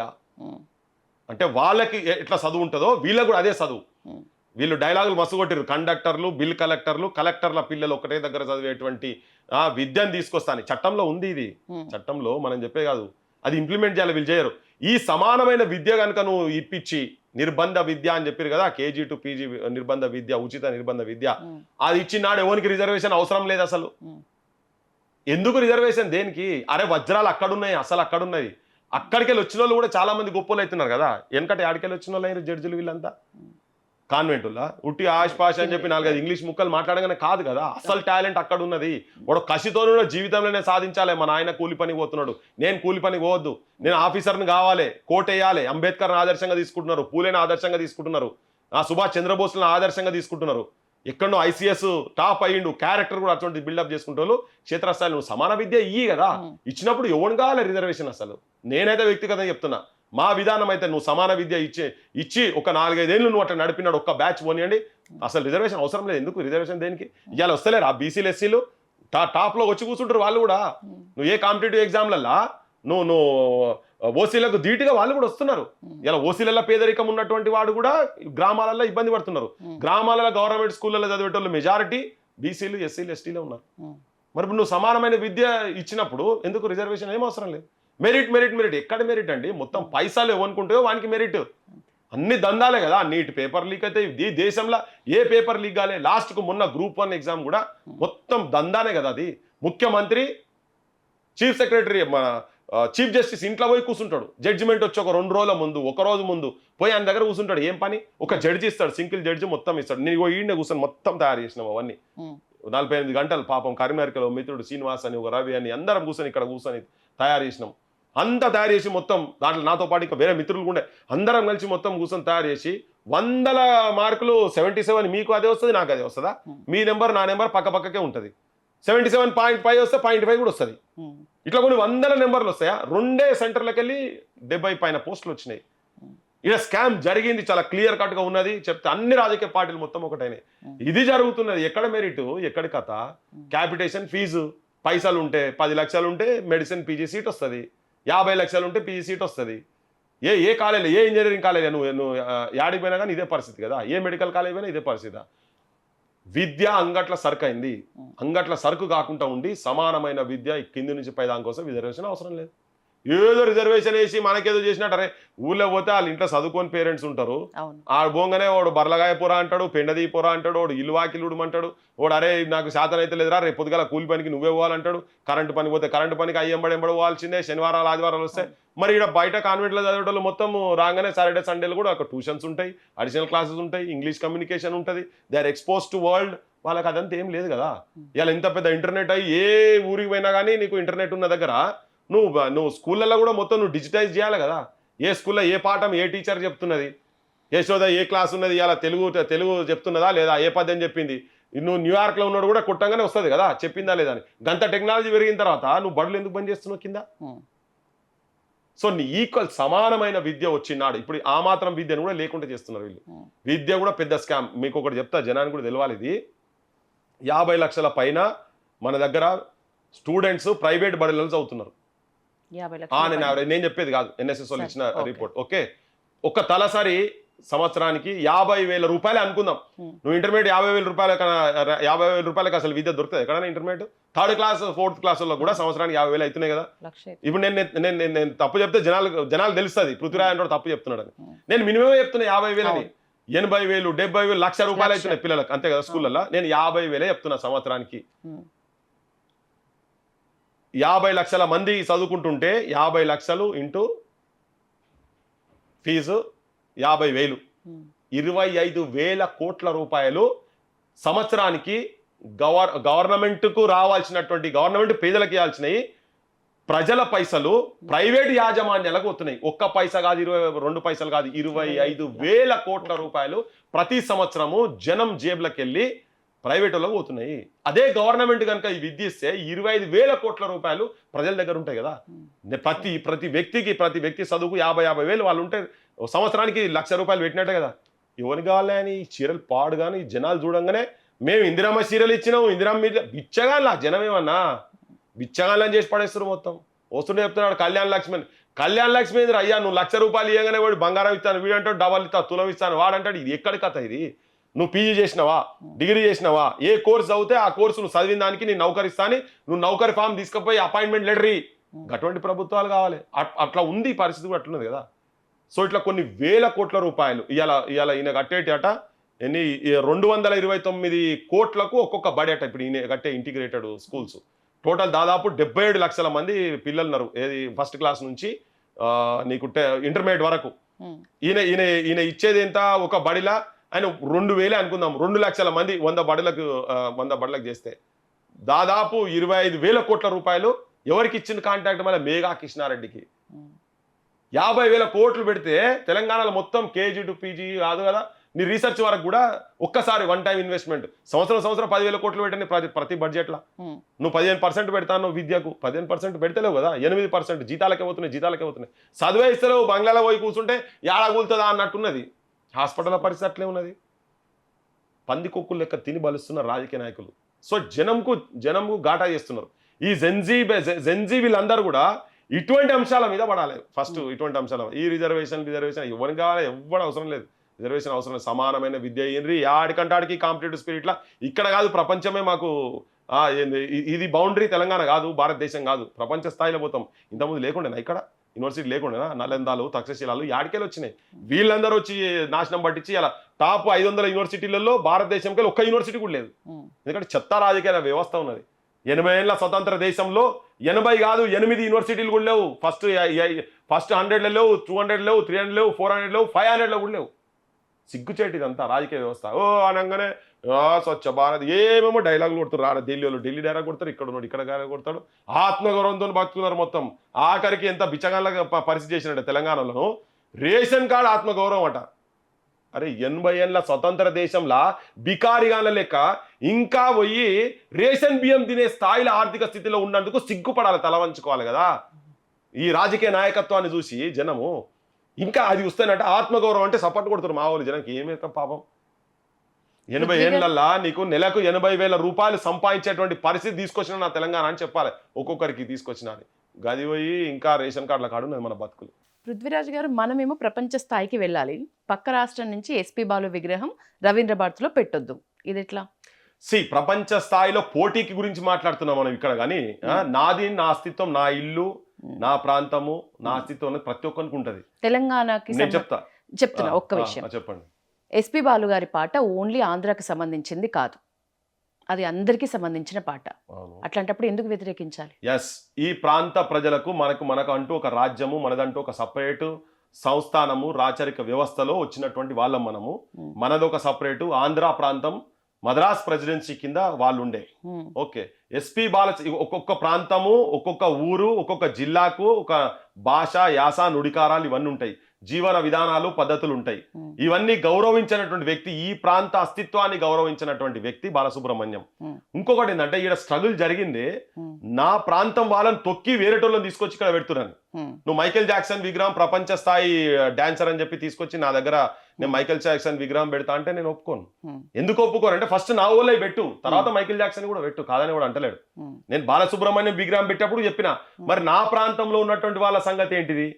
ఇక్కడ జనం చచ్చిపోతున్నారు. ఈ ప్రాంత విముక్తి గురించి ఎవడో బయటికి వెళ్ళి వచ్చి ఇక్కడికి వచ్చి మా మీద దండయాత్ర చేస్తున్నారు, మాకు రావాల్సిన ఉద్యోగాలు తీసుకుంటున్నారు, మా భూములు కొల్లగొడుతున్నారు, మా నీళ్లు దొంగతనం చేసుకొని తీసుకుపోతున్నారు. ఇవన్నీ సమస్యలు ఇక్కడ ఉన్నాయి. మా అస్తిత్వం మీద పెత్తనం చేస్తున్నారు, మా మీద వాళ్ళు పెత్తనం చేస్తున్నారు, మా ఆత్మగౌరవాన్ని కించపరిచే స్థాయిలో వాళ్ళు తీసుకుపోతున్నారని ఇక్కడ విద్యార్థి యువకులు చచ్చిపోతే దానికి సపోర్టివ్గా మన రాష్ట్రీయ గీతం, అప్పటికి రాష్ట్రీయ గీతం అనుకోలేదు, జయ జయ హే తెలంగాణ పాట పాడా అని అన్నాడు కదా. ఆయన ప్రపంచ స్థాయిడైతే తెలంగాణదైనా ఎక్కడికి పోయినా కానీ ఏ ప్రాంతం సంబంధించిన కానీ ఏ సమస్య గురించి పాట పాడాలి. ఆయన పైసలకు పాడేటోడే, పైసలు కూడా ఇచ్చిరు వీళ్ళు. పైసలు ఇచ్చినా కానీ తెలంగాణ గురించి పాడ అన్నోన్ని ఎందుకు పెట్టాలి మాకిడ? ఇక్కడ ఈ ప్రాంతం గురించి, ఈ ప్రాంత అస్తిత్వం గురించి కొట్లాడిన వాళ్ళు బొచ్చడు మంది ఉన్నారు. ఒక కిరాయి పాట కానీ నువ్వు ఎంత పోయినా, ప్రపంచ స్థాయిలో పోయినా కానీ నువ్వు ప్రపంచ స్థాయిలో నువ్వు సేవ చేసినావు అనేది కూడా ఉంటుంది. సేవాతత్వం ఉన్నోనికి ఒక తీరుగా ఉంటుంది. మదర్ తెరీసాలని తీసుకొచ్చి మనం ఇక్కడ బొమ్మలు పెడతాం. ఎందుకంటే ఆమెకి ఏ వివక్ష లేదు కనుక ఆమె చేసిన సర్వీస్ కు చెప్తాం. అది ఎక్కడ పోయినా కానీ చెప్పగలుగుతాం. వీళ్ళంతటోళ్ళు కాదు, వీళ్ళు పైసల గురించి చేసేటోళ్ళు, పైసల గురించి పాడేటోళ్ళు వీళ్ళు. ఈ పైసల గురించి పాడేటోళ్ళ కన్నా గొప్పోళ్ళు తెలంగాణలో ఉన్నారు కాబట్టి వాళ్ళే మొదలు పెట్టారని చెప్పినాం. అదే ప్రాంతంకి వెళ్ళి ఉన్నటువంటి రామకృష్ణ మళ్ళా తెలంగాణ పాట వాడినందుకు అతన్ని పెడితే కూలి పని చేస్తాను కూడా చెప్పిన. ఇప్పటికి కూడా I stand by my statement. కానీ బాలసుబ్రహ్మణ్యాల విగ్రహాలు, ఎన్టీ రామారావుల విగ్రహాలు, రోషయ్యల విగ్రహాలు, ఇంకెవరియో టామ్ డిక్యారీ ఆంధ్రలో తీసుకొచ్చి ఇక్కడ పెడతా అంటే మాత్రం మేము వ్యతిరేకిస్తాం బరాబర్. వీళ్ళే కాదు కదా, ఒక సెంటిమెంట్ కు సంబంధించినటువంటి అంశం. సెక్రటేరియట్ కున్ను అమర జ్యోతికి మధ్యలో అవును. ఒక స్తూపము, అద్భుతమైన స్తూపము, తెలంగాణ తల్లినో లేకపోతే తెలంగాణ గురించి కొట్లాడిన వాళ్ళందరికీ ప్రతిమలు అక్కడ పెట్టాది పోయి రాజీవ్ గాంధీ విగ్రహం తీసుకొచ్చి అక్కడ పెడతా కూడా మనం నువ్వు ఏ ప్లేస్ లో పెడుతున్నావు రాజీవ్ గాంధీ పెట్టుకో, నీకు ఎయిర్పోర్ట్లు ఉన్నాయి, బొచ్చడిన వందలాది విగ్రహాలు ఉన్నాయి. కానీ నా ఊళ్ళకు సంబంధించినటువంటి ఈ ప్రాంతం గురించి ఇక్కడ సినిమా ఇండస్ట్రీ వచ్చి సినిమాలకు ఇట్లా కెమెరామెన్లకు, లైట్ బాయ్లకు, వైరింగ్ చేసేటోళ్లకు, నీళ్ళు అందించేటోళ్లకు వీళ్ళందరూ అక్కడికి వెళ్ళి వస్తే ఇబ్బంది అయితే చెన్నైకి వెళ్ళంటే ప్రభాకర్ రెడ్డి 10 ఎకరాల పైన ఆయన సొంత భూమి ఇచ్చి మరి ఆయన విగ్రహం ఉండాలనా లేదా? మరి నా ఓన్ నేను పెట్టిన తర్వాత కదా నువ్వు ఇంకా ఎన్టీ రామారావు విగ్రహాలు పెడతా అంటే ఎట్లా? నువ్వు ప్రపంచంగా ఇంకేమనగా నేను ప్రపంచం మీద కనుక నేను నా ఇష్టం వచ్చేది చేస్తా, నేను దోపిడీ చేస్తా అంటే కుదరదు అదంతా. సో అందుకనే బాలసుబ్రహ్మణ్యన్ అనే వ్యక్తి ప్రపంచ స్థాయిలో ఉన్నటువంటి గాయకుడు కావచ్చు, నేను దానికేం అంటలేను. కానీ ఇక్కడ అంతకన్నా గొప్పగా పాడేటోళ్ళు ఆడేటోళ్ళు ఎవరైనా ఒక మనిషి పేద వ్యక్తికి వాళ్ళ జీవితాలకు వాళ్ళ బతుకు గురించి కొట్లాడిన వాళ్ళు గొప్ప ఇటువంటి వాళ్ళ కన్నా. అది ఎంత చిన్నోడైనా కానీ ఒక గల్లీల పాట పాడేటోడైనా కానీ ప్రజల జీవన విధానం మీద వాళ్ళ కష్టం వచ్చినప్పుడు వాళ్ళ కాయ కష్టాన్ని సాహిత్యం చేసి పాడినటువంటి వాళ్ళు ఇటువంటి బాలసుబ్రహ్మణ్యంల కన్నా ఒక 100 అడుగులు పైన ఉంటారు వాళ్ళంతా. ఇక్కడే ఒక ప్రశ్న అడగాలనిపిస్తుంది. తెలంగాణ పాటకి తెలంగాణ బతుకుకి పబ్బం కట్టిన వాళ్ళు మన ఆర్ నారాయణమూర్తి గారు, వందేమాతం శ్రీనివాస్ గారు. ఇంకా ఇంకొంచెం ఏదో మంచిగా గౌరవించుకోవాల్సింది వాళ్ళని అని అనిపిస్తుంది నాకు. మీరేమంటారు? చాలా మంది ఉన్నారు అట్లా. వందేమాతరం శ్రీని గారు అసలు అద్భుతమైన సింగర్ తన, అంటే ఓలిసి నోట్లో పెట్టినట్టుంటది ఆయన వింటుంటే, అంటే తలుగుతుంది అట్లా. సో డెఫినెట్ గా అటువంటి వాళ్ళు చాలా మంది ఉన్నారు. ఇప్పుడు నేను అందుకే చాలా మంది పేర్లు చెప్పిన, నేను పైడి జయరాజు అటువంటి వాళ్ళ పేర్లు చెప్పిన, ప్రభాకర్ రెడ్డి కావచ్చు, కాంతారావులు కావచ్చు, కావచ్చు, వీళ్ళంతా కూడా ఈవెన్ ఓకే అటువంటి వాళ్ళవి కూడా ఇటువంటి వాళ్ళు చాలా. ఆయన కూడా ఏం పాప పైసా సంపాదించిన వ్యక్తి కాదు ఆయన, ఇప్పటికీ ఆటోలు గిటోలు అటు ఇటు తిరుగుతూ ఉంటాడు. కానీ సో ఇటువంటి వాళ్ళు ఇంకా చాలా మంది కొన్ని వందల వేల గంటలు ప్రపంచ స్థాయిలో ఉన్నటువంటి వేదికల మీద ప్రదర్శన చేసినటువంటి వాళ్ళు ఉన్నారు. సుఖా సత్యాసంటోళ్ళు కావచ్చు, పెద్ద పెద్ద కవులు ఇక్కడ ఉన్నట్టు ముచ్చరత్నాలు కావచ్చు. ఇప్పుడు నేను ఒక సింపుల్ క్వశ్చన్ ఏంటంటే, మీరు ప్రపంచ స్థాయి పాటగాడు ఆయన అన్నారు కదా, మరి మన ప్రాంతంలో ఉన్నటువంటి శ్రీనారాయణ రెడ్డి విగ్రహాలు ఎన్ని పెట్టిరు ఆంధ్రాలో? ఇప్పుడు ఇక్కడ ముఖ్యమంత్రులు చెన్నారెడ్డి ఎన్ని విగ్రహాలు పెట్టిరాడా? చూపిమని చెప్పాడు. పివి నరసింహారావు ఎన్ని పెట్టిరు చెప్పరాదు ఇవన్నీ ఎందుకు? మరి గద్దరన్న అన్నాడు కదా, గద్దరన్న విగ్రహాలు ఎన్ని పెట్టిరు? ఇవి పెట్టరు. కానీ ఆయన కాడికి వచ్చినప్పుడు ప్రపంచ మేధావి అని మాత్రం మాట్లాడతారు. మరి పివి నరసింహారావు కూడా భారతదేశంలో మోస్ట్ సక్సెస్ఫుల్ పాలిటీషియన్ కదా, ప్రైమ్ మినిస్టర్ కదా ఆయన. మరి పివి నరసింహారావు గారి ఎన్ని విగ్రహాలు? జిల్లాకు ఒక విగ్రహం అన్న మినిమం ఉండాలా లేదా? ఉన్నదా? అందుకనే వాళ్లకు ఆ వేర్పాటువాదం, ఆ వివక్ష వాళ్ళు చూపిస్తారు. కాబట్టి తెలంగాణ ప్రాంతం కవులు, కళాకారులు, రాజకీయ నాయకులు, సంఘ సంస్కర్తలు ఎవరున్నా వాళ్ళకు చిన్న చూపు, వాళ్ళని గౌరవించాలి. అక్కడ ఉన్న ప్రభుత్వాలు, అక్కడ ఉన్న రాజకీయ నాయకత్వం గౌరవించాలి. కానీ మన దగ్గర ఎంత దరిద్రం పాడైందంటే 369 మందిని యువకులను, నూనూగు మీసాలు వచ్చినటువంటి యువకులను కాల్చి చంపినటువంటి వ్యక్తి, నడి రోడ్ల మీద హత్యలు చేయించినట్టు, తెలంగాణ అంటే హత్యలు చేయించినటువంటి కాసు బ్రహ్మానందరెడ్డి విగ్రహాన్ని ఇక్కడ పెడతాం. దాని చుట్టూ బీఆర్ఎస్ ప్రదక్షిణ చేస్తుంది, బీజేపీ వాళ్ళు ప్రదక్షిణ చేస్తారు, కాంగ్రెస్ వాళ్ళు కూడా ప్రదక్షిణ చేస్తారు. ఆఖరికి ఎంత సాహసం చేసిందంటే ఈ ముఖ్యమంత్రి రేవంత్ రెడ్డి ఆయన పుట్టినరోజు నాడు ఈయన మహానుభావుడు, స్వాతంత్ర సమరయోధుడు అని ఆయనకు దండలేసి నివాళి అర్పించే కాడిదాకా తెలంగాణ అంత అజ్ఞానమైనటువంటి థాట్ ప్రాసెస్ లో నా తెలంగాణను దించి పడేసారు. అందుకే ఆయన గద్దె దించి అయిపోయింది. ఆయన హీస్ క్లోజ్డ్, దాంతో హీస్ క్లోజ్డ్. అంటే అట్లున్నది, మన దగ్గరనేమో ఇట్లున్నది. మరి వాళ్ళ ప్రాంతంలో గొప్పోలే పెడతలేరు కదా, అవి అక్కడనే డిఫరెన్స్ వస్తున్నది. గద్దర్ గురించి మాట్లాడినరు. గద్దర్ అవార్డ్స్ ఫంక్షన్ నిజానికి తెలంగాణ జీవం లేదు అన్నారు. మీ మాటలే ఇవి. తెలంగాణ జీవం ఉండాలంటే ఏం చేయాల్సింది? గద్దర్ సాహిత్యము, ఈ పల్లె పదాలు, ఈ పల్లె జీవన విధానాలు, వాటిని ప్రతిబింబించేటువంటిది, ఒక మార్పుకు ఆలోచన విధానాలు మార్చేటువంటి స్థాయిలో ఉన్నటువంటి సాహిత్యం కావాలి. ఈ చిన్న గౌను వేసుకున్న పెద్ద పాప, నీ ఇంటి పేరు నాది, నా ఇంటి పేరు మీది, ఈ చిల్లర మాటలు, అంటావా అంటావా, ఈ అడ్డమైన పాటలు, గివి వచ్చి పెట్టేటి. తెలంగాణ ఆవిర్భావం అయిన రోజు కూడా గవ్వే పాటలు పెట్టిరు, వాటి మీద కూడా మాట్లాడినాం. సో గద్దర్ అనే పేరు, గద్దర్ అనే సాహిత్యం ఏంటంటే ప్రజలకు ఒక ప్రతిరూపం, పేదలకు ఒక ప్రతిరూపం, ప్రజా సమస్యలకు ఒక ప్రతిరూపం. తెలంగాణ జీవన విధానాన్నే ఆయన ఒక దించేసిండు. సో దానికి ధీటుగా ఉండాలి. నేను కూడా అంటున్నాను, ఇప్పుడు సినిమాలో గద్దర్ అవార్డులు వద్దు, అవసరం లేదు. నేను ఫస్ట్ నంది అవార్డ్స్ పెడతారు అనుకుంటే నేను కొన్ని మంచి సినిమాలకు ఒక క్యారెక్టర్ ఓరియంటెడ్ మూవీస్ కు మెసేజ్ ఓరియంటెడ్ పాత్రలకు మెసేజ్ ఓరియంటెడ్ స్టోరీస్కి ఇస్తారేమో అనుకున్నా. సమాజం మీద ఒక మంచి లైన్లో పోయేటువంటి వాటికి పాత్రలకు ఇస్తారు అనుకున్నా. కానీ అవే చెత్త పుష్పాలకు, అడ్డమైన సినిమాలకు, స్మగ్లర్లకు, గ్యాంగ్ రేపులు ఉన్నటువంటి సినిమాలకు, ఇటువంటి సినిమాలకు ఆడవాళ్ళను ఆట బొమ్మలు కాదు చాలా ఘోరంగా నీచంగా చూపించేటువంటి సినిమాలకు గదర్ అవార్డులు ఇస్తుంటే మంచిగా అనిపించలే. ఆదరణ ఉంది కాబట్టే అవి మోస్ట్ హిట్ అవుతున్నప్పుడు తప్పు పట్టాల్సింది వాళ్ళని మాత్రమే కాదు కదా. ఎస్, ఇది ఒక మంచి రైట్ క్వశ్చన్. సమాజానికి ఆదరణ ఈ సినిమాలలో కూడా ఉన్నది కదా. ఇటువంటి బలగం మూవీ చెప్పండి నాకు, ఒక 20 ఏళ్ళ బలగం మూవీ లెక్క ఏ ఊర్లలో చూపించారు చెప్పండి. మీరు దాన్ని చూపించే చెప్తున్నారు కదా, ఆప్షన్ లేకుండా కూడా పోతున్నారు. మరి బలగం అనేది ప్రతి పల్లెలో ఆడింది కదా, దాంట్లో ఏమైనా అశ్లీలత ఉన్నదా? ప్రజల జీవితం మీదనే కదా ఒక చిన్న అంశాన్ని తీసుకొని పాత్రలలో ఎక్కడన్నా బూతు మాటలు ఉన్నాయా, ఏమన్నా ఉన్నదా? పల్లె అందాన్ని ప్రజలు బతుకుని ఇట్లా చూపించేసారు పాటలల్లో అన్నిట్లలో మొత్తం. ఎడ్ల బండి కాడ, ఒక సావు కాడ, తినే తిండి కాడికెళ్ళి, మూలో బొక్క కాడ, పంచాయతీ కాడికెళ్ళి తీసుకొని పోయినరు. నువ్వు ఇక్కడ స్విట్జర్లాండ్ కాడ పోయి డ్యాన్సులు చేసి ఒక సగం ఇటు పెట్టి ఒక సగం అటు తొక్కి పెట్టలే కదా, మరి అవి కూడా హిట్ అవుతున్నాయి కదా. ప్రజల ఆదరణ అంటే అదే నేను ఏమంటున్నా అంటే, తెలంగాణ వచ్చిన తర్వాత ఇప్పుడు ఈ మాట్లాడితే మళ్ళీ పంచాయతీ అవుతుంది. ఇక్కడనేమో బతుకు పాటలు, కొంగు నడుముకు చుట్టవే చెల్లెమ్మ, కొడవన్లు చేపట్టవే చెల్లెమ్మ, పసిపాపలేడ్చిన పాలివని వారు ఉరిమురిమి చూస్తాడు ఊరి దొరగాడు, పొద్దంతా పని చేసిన చెల్లెమ్మ, పస్తు రోజులు తప్పలే చెల్లెమ్మ అని ఇక్కడ సాహిత్యం ఉంటుంది. అక్కడ డెఫినెట్ ఆ ప్రాంతంలో రికార్డ్ డాన్సెస్ ఎక్కువ ఉంటాయి. అది అది అది వాళ్ళు వాళ్ళు ఎందుకంటే ఆ బ్రిటిష్ ఇన్ఫ్లుయెన్స్ వాళ్ళ మీద ఉంది కాబట్టినే, అప్పటికే బ్రిటిష్ వాళ్ళు అంతా పబ్లు క్లబ్ల కల్చర్ కాబట్టి డెఫినెట్ ఉంటుంది. వాళ్ళ కల్చర్ వీళ్ళ మీద కొద్దిగా ఇన్ఫ్లుయెన్స్ అయింది కావచ్చు. కానీ ఇక్కడ అట్లా లేదు కదా. అక్కడ రికార్డ్ డాన్సులు డెఫినెట్ అక్కడ ఉండే వాళ్ళ ఇయ్యాలటి కూడా అక్కడ జరుగుతాయి. అదే ఇక్కడ ఇన్ఫ్లుయెన్స్ చేసి పెడుతున్నారు కదా, అదే సాహిత్యం అని చూపిస్తున్నారు కదా. అట్లా కాకుండా ఇప్పుడు మన తెలంగాణ వచ్చిన తర్వాత అట్లీస్ట్ మన పాత్రలు, మన జీవన విధానాన్ని ప్రతిబింబించే స్థాయిలో చూపించాల్సిన అవసరం ఉన్నది. ఆదరణ బరాబర్ ఉంటుంది.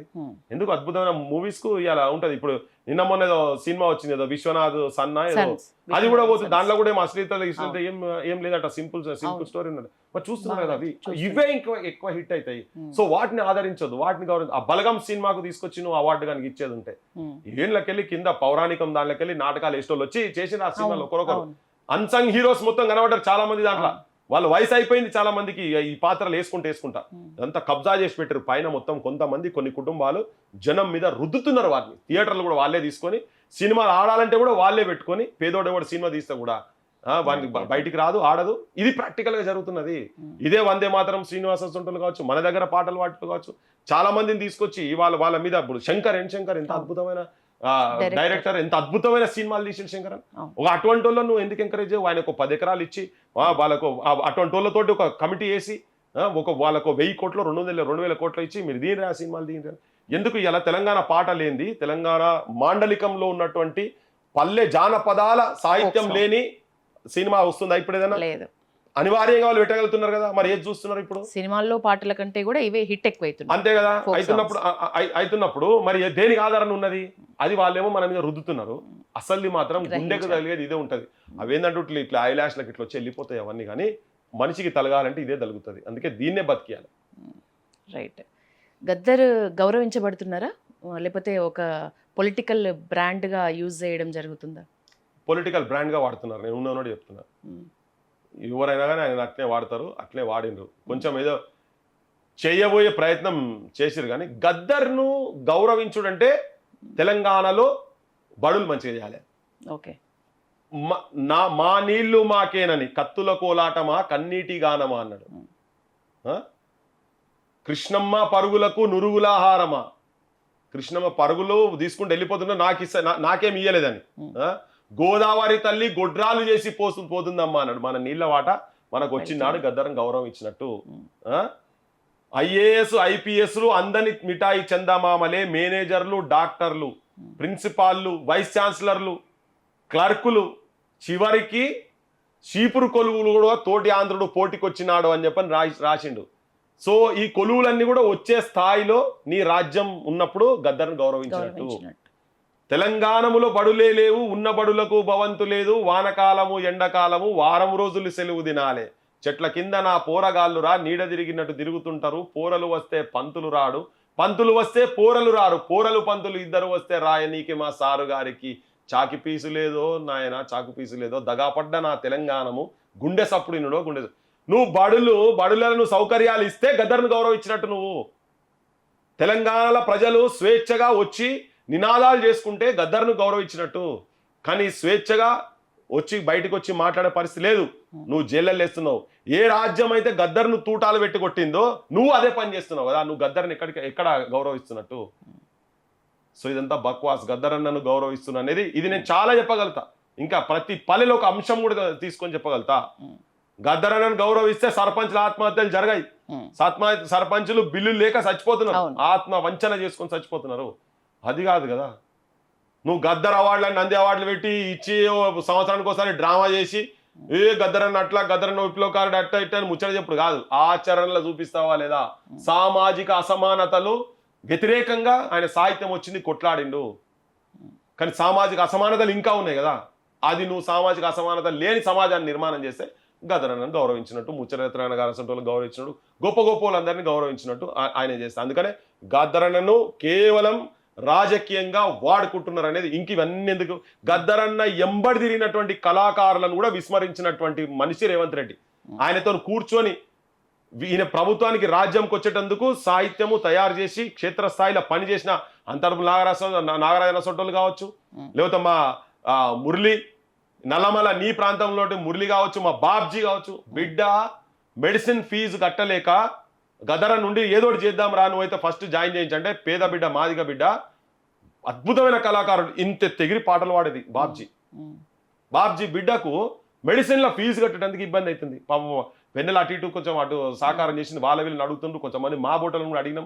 కొంతమంది సహకారం చేయగలుగుతున్నాం, కొంతమంది చేయలేకపోతున్నాం. ప్రభుత్వాలు అటువంటి అరే గదరాన్ని ఎంబడి వీళ్ళు తిరిగిరు కదా 24 గంటలు మనసా వాచా కర్మనని మొత్తం ఆయన ఎంబడి ఉన్నారు కదా అని. అటువంటి వాళ్ళని చూడవా నాగరాజ అసంటోళ్ళను వీళ్ళందరినీ ఎవరెవరికి ఇస్తున్నారు, ఏం చేస్తున్నారు. కూటికి లేకుండా ఉన్నారు కళాకారులు చాలా మంది. గద్దరన్న వారసులను అనేటోళ్ళు కళాకారులందరూ చాలా మంది రికార్డుతో డొక్కాడక ఏం జరుగుతో తెలియని స్థితిలో ఉన్నారు. వాళ్ళు పిల్లలను చదివించే పరిస్థితి లేక, వాళ్ళు తిండి లేక. ఎందుకంటే తెలంగాణ మొత్తం తిరిగి యాస్టకు వచ్చి ఆత్మహత్యలు చేసుకోవాలనే స్థాయిలో ఉన్నారు. వాళ్ళను నువ్వు గౌరవిస్తే గద్దరన్నను గౌరవించినట్టు, వాళ్ళని హక్కులు చేసుకొని వాళ్ళ తగ్గట్టు స్థాయి తగ్గట్టుగా నువ్వు చేస్తే చేసినట్టు. వాళ్ళందరూ ఫీజులు కట్టండి, వాళ్ళకి అడ్మిషన్ ఇప్పింది. అంతవరకు నాగరాజు బిడ్డకు మంచి అడ్మిషన్ ఇప్పించాలి, బాబ్జీ బిడ్డను మెడిసిన్ చేపియాలి. ఇటువంటి వాళ్ళందరినీ కానీ కొన్ని పేర్లు చెప్తున్నా, ఇట్లా చాలా పేర్లు ఉన్నాయి. చాలా మంది తన వెంబడి తిరిగినటువంటి వాళ్ళందరినీ వాళ్ళని గౌరవించి గద్దరన్న పేరు మీద ఇటువంటి వాళ్ళందరూ చేస్తే అప్పుడైనా చేసినట్టు. కానీ ఉట్టిగా బొమ్మలు పెట్టి పోస్టర్లు పెట్టి సంవత్సరానికి ఒకసారి బర్త్డే రోజు వచ్చి కూర్చొని ఆ రవీంద్ర భారతిలో కూర్చొని ఊక దుప్పటి ఉపన్యాసాలు ఇచ్చి కింద నిరుద్యోగుల యువకులు బయటకు వచ్చి పోతే వాళ్ళని బూత్ మాటలు తిట్టాలి, ఎలాంటి చార్జ్ చేసేయాలి. బక్వాస్ ఇదంతా. పొలిటికల్ ఆల్టర్నేట్ అవసరమని మీరు ఖచ్చితంగా భావిస్తున్నారు. ఫుల్ ఫ్లెడ్జ్ పొలిటికల్ పార్టీ మీ నుంచి ఎప్పుడు? త్వరలో ప్రాసెస్లో ఉంది. అనివార్యంగా పెట్టాల్సిన పరిస్థితి వస్తుంది. ఇది తప్ప తెలంగాణకు శరణ్యం లేదని చెప్పి నేనైతే చాలా గట్టిగా నమ్ముతున్నా. ఎందుకంటే అన్ని పార్టీలను చూసినాం, అన్ని పార్టీలు. తెలంగాణ తెచ్చిన ఆందోళన చూసినాము, తెలంగాణ ఇచ్చిన ఆందోళన చూసినాము, తెలంగాణకు మేము కూడా సహకారం చేసిన ఆందోళన కూడా చూసినాం. అందరినీ చూసినాం. సహకారం చేసిన వాళ్ళు ఢిల్లీలో చూపిస్తారు కదా బాగానే ఏ భాష మాట్లాడుతారు ఇవన్నీ. సో ఇప్పుడు ఉద్యమకారులు, ఉద్యమాలు చేసినటువంటి వాళ్ళు, నిజమైన తెలంగాణ సోయి గుండెల నిండా ఉన్నటువంటి వాళ్ళు ఈ తెలంగాణ తల్లిని గుండెలో పెట్టుకొని జెండాల చేతిలో పట్టుకొని బయటకు వస్తే తప్ప ఈ 5,000కు 500కు 1000కి మందుకు మటన్ ముక్కలకు చికెన్ ముక్కలకు కులం చూసి నా ఇంటి పక్కడని నా పెళ్ళాం చుట్టాలని నా బామర్ది సట్టకూడని ఇవన్నీ చూసి ఓట్లేస్తే ఇంకా 80 ఏళ్ళ దరిద్రంకు అయిపోయిన తెలంగాణ ఇంకా నాశనం అవుతుందని చెప్పి క్లియర్గా చెప్పదలుచుకున్నాం. మన దగ్గర పైసలు లేవు కానీ ఆత్మవిశ్వాసం ఉన్నది. తెలంగాణ తల్లిని గుండెలో పెట్టుకొని ఉన్నాం. ఈ నిజమైన మట్టి బిడ్డలుగా బయలుదేరుతున్నాం. బరాబర్ ప్రతి ఊర్లో ఈ ప్రాంతం గురించి, మన అస్తిత్వం గురించి కొట్లాడాలి నిజాయితీగా అనుకున్నటోళ్ళే క్రాంతి దళకు రావాలి. వాళ్ళు బీ ప్రిపేర్డ్ అని చెప్తున్నా. కష్టాలు ఉంటాయి కానీ కష్టం పిచ్చోళ్ళు, తెలంగాణ పిచ్చోళ్ళు కావాలి, ప్రజల పిచ్చోళ్ళు కావాలి, పేదోళ్ళ పిచ్చోళ్ళు కావాలి. మన భవిష్యత్తు అట్లా పిచ్చిలేసే పాపం వాళ్ళందరూ చచ్చిపోయారు.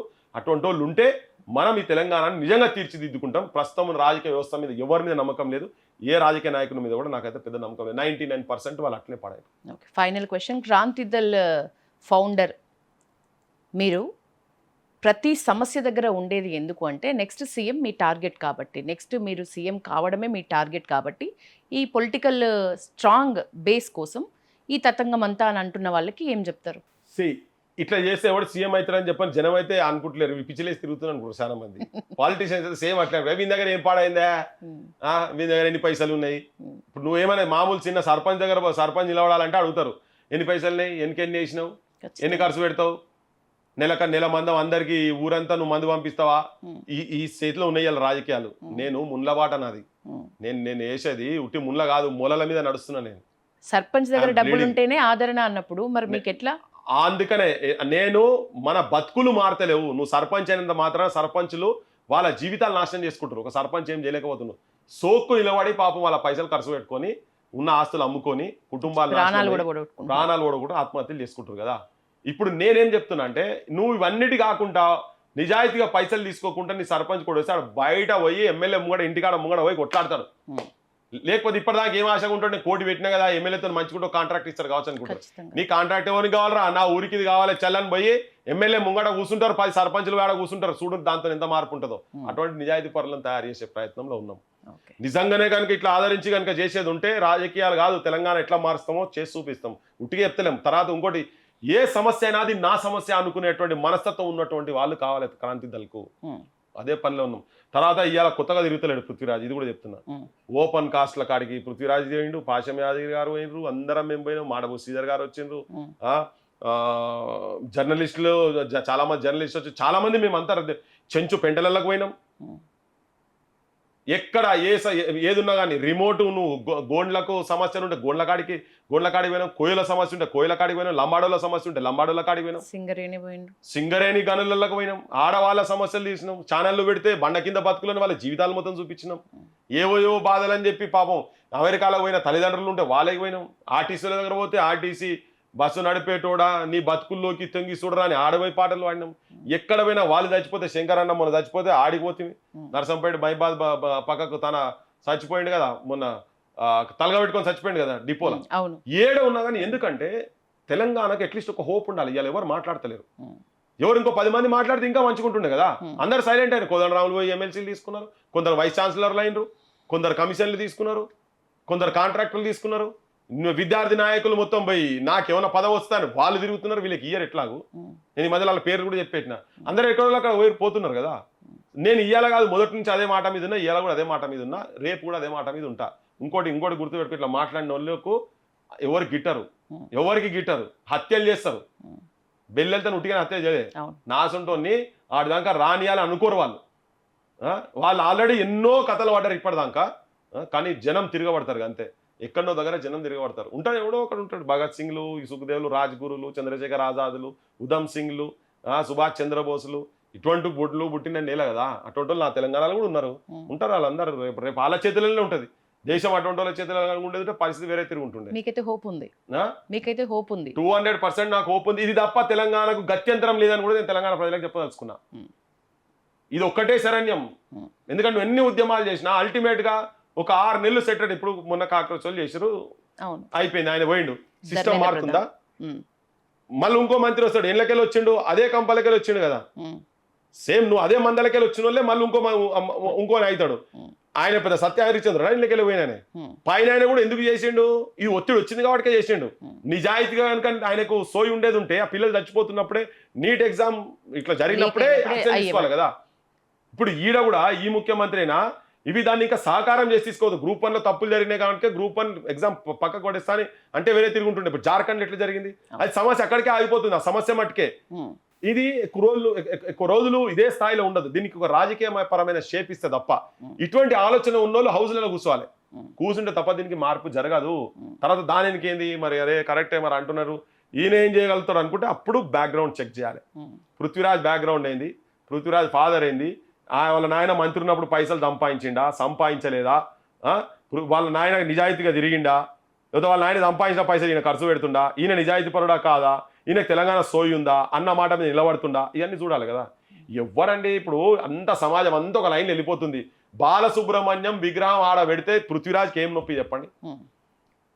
ఏం నొప్పి? ఆడ రవీంద్ర భారతి ముంగట పృథ్వీరాజ్కు బాలసుబ్రహ్మణ్యం విగ్రహం పెడితే నాకేం నొప్పి? నేను నాది పెట్టమని చెప్తలేను కదా. తెలంగాణ ఆత్మగౌరవాన్ని వంచిస్తారు కాబట్టి పృథ్వీరాజ్ మాటలేస్తున్నది. ఎన్టీ రామారావు విగ్రహం పెడితే నాకేం నొప్పి? నేను శత్రువునే అవుతున్నా కదా, ఆంధ్రులకు శత్రువుని అవుతున్నా, బీజేపీలకు శత్రువుని అవుతున్నా కదా. ఉన్నోళ్ళకి శత్రువులు అవుతున్నావు కదా. ఇలా ఎన్టీ రామారావు విగ్రహం పెడుతుంటే మైత్రివనం కాడ బీఆర్ఎస్ వాళ్ళు కూడా మేము కూడా విగ్రహం పెడతాం ఆడ ఎన్టీ రామారావు అంటే ఇద్దరిని కలిపి నేను తిడుతున్నా. దేనికి తిడుతున్నా? ప్రభాకర్ రెడ్డి విగ్రహం ఆడ ఎందుకు పెట్టరని తిడుతున్నా. నా సుట్టమైన ప్రభాకర్ రెడ్డి కాదు, నాకు ప్రభాకర్ రెడ్డి నాకెవరు? నా వ్యక్తిగతంగా నా కులం కాదు, నా సుట్టం కాదు, నాకేమైనా చదివిపించినోడు కాదు, ఎవరు కాదు. ఆయన ఎవరు అందరూ మర్చిపోయారు కదా, కులపోలు మర్చిపోయారు, ఇంట్లో కూడా మర్చిపోయారు. వాళ్ళ ఇంట్లో కూడా ఇక్కడ అడగలే. పైడి జయరాజ్ గురించి ఎందుకు మాట్లాడుతున్నా? వాళ్ళ ఫ్యామిలీ మొత్తం బాంబేకి పోయింది. ఎందుకు మాట్లాడి తెలంగాణ మూలాలు సుఖసత్య తోటి నాకు ఏంది? మాకేంది? నాకేమరుగుతుంది? దుష్మని తప్ప నాకేమరుగుతుంది అంటున్నా. ఆడ ఇప్పుడు ఎవరు మాట్లాడతారు? కోటలో కులం కూడా ఎవరు మాట్లాడతారు? రోషయ్య విగ్రహం గురించి చెప్పినప్పుడు నేను మా భూపతి కృష్ణమూర్తి గారి గురించి మాట్లాడినా. భూపతి కృష్ణమూర్తి పేరే తెలియదు. ఆయన కొమ్మటైన అద్భుతమైన తెలంగాణ వాది తన విగ్రహం ఎందుకు పెట్టరని చెప్తున్నా. నాకేమైనా సుట్టపోలా ఇల్లంతా? ఈ తెలంగాణ గురించి మాట్లాడుతున్నా కదా. ఇవన్నీ మాట్లాడి దాని గురించి కేవీఆర్ ఇష్యూ ఉన్నది. కేవీఆర్ ను పట్టుకోపోతే నాకేం సంబంధం? నాకేం పని? జర్నలిస్ట్ కేవీఆర్ ను అడ్డం తిరిగినా కదా న్యాయబద్ధంగా. వాళ్ళ ఆ ఇంటి తన భార్యను మొత్తం వాడు ఇట్లా చేయబెట్టి ఇట్లా జరిపితే నా పృథ్వీరాజ్కి ఏంటిది? నా తెలంగాణ బిడ్డ, నా తెలంగాణ బతుకమ్మ మీద చేయబడ్డది కాబట్టి నాకు అనిపిస్తుంది.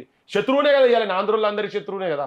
పవన్ కళ్యాణ్ కోడి చెరువు కాడిపోతే నాకేమొస్తుంది? ఇప్పటికి కొట్లాడుతున్నా కదా, శత్రుత్వమే కదా. అడ్డమైన బూతులు తిట్టిరు దొంగల కొడుకులు ఒక్కొక్కడు. బూతులు, అసలు సంస్కారం లేనటువంటి భాష. మా ప్రొఫెసర్ నాగేశ్వరతో మాట్లాడితే నాకేం పంచాయతీ? ఆయన తెలంగాణ గురించి పెద్ద బయటకు వచ్చి కంప్లీట్ తిరిగినోడు కూడా కాదు. కానీ ఒక తెలంగాణ మేధావిని పట్టుకొని ఆయన నువ్వు ఎట్లా తిడుతావు? ఎవరిని తిట్టినా అట్లా నాకేం పంచాయతీ చెప్పండి. అందుకనే ఆ సోయి ఉండాలని చెప్తున్నా. అన్ని నాకే అంటే కుదరదు ఇది. సో అందుకనే ఇటువంటి అన్ని ఏదొచ్చినా నేను ఇంకా శత్రుత్వం పెంచుకొని తిరుగుతున్నా అని చెప్పదలుచుకున్నాను జనానికి. ముచ్చట్ల సత్యనారాయణ సార్కి తగ్గ కొడుకు అని మీకు పేరు అని అనుకుంటే ఆ లెవెల్లో ఫైట్ ఉందనుకుంటున్నారా మీ తండ్రికి తగ్గట్లుగా మీకు ఉన్న రోజులు? ఎప్పుడు వాళ్ళని కంపేర్ చేయలేం. వాళ్ళు ఎక్కడో ఉన్నారు, మనం ఇక్కడ కింద నడుస్తున్నది. అతనికే తగ్గ గౌరవం లేదు, మీకు ఎట్లా వస్తుంది అనుకుంటున్నా? నా గౌరవం అవసరం లేదు చెప్తున్నా కదా. ఆయన వాస్తవంగా తన గౌరవం లేదు. కరెక్ట్, మీరు అన్నమాట కరెక్ట్ చెప్పిండ్రు. అసలు తెలంగాణకు సపరేట్ గానే ఉండాలి, కలిపితే మనకు మోసం జరుగుతుందని మొట్టమొదలు అన్న వ్యక్తి ముచ్చర్ల సత్యనారాయణ. దాన్ని పాట రూపంగా పెట్టింది ముచ్చర్ల సత్యనారాయణ. తిరగబడ్డారు ఎవరి మీద?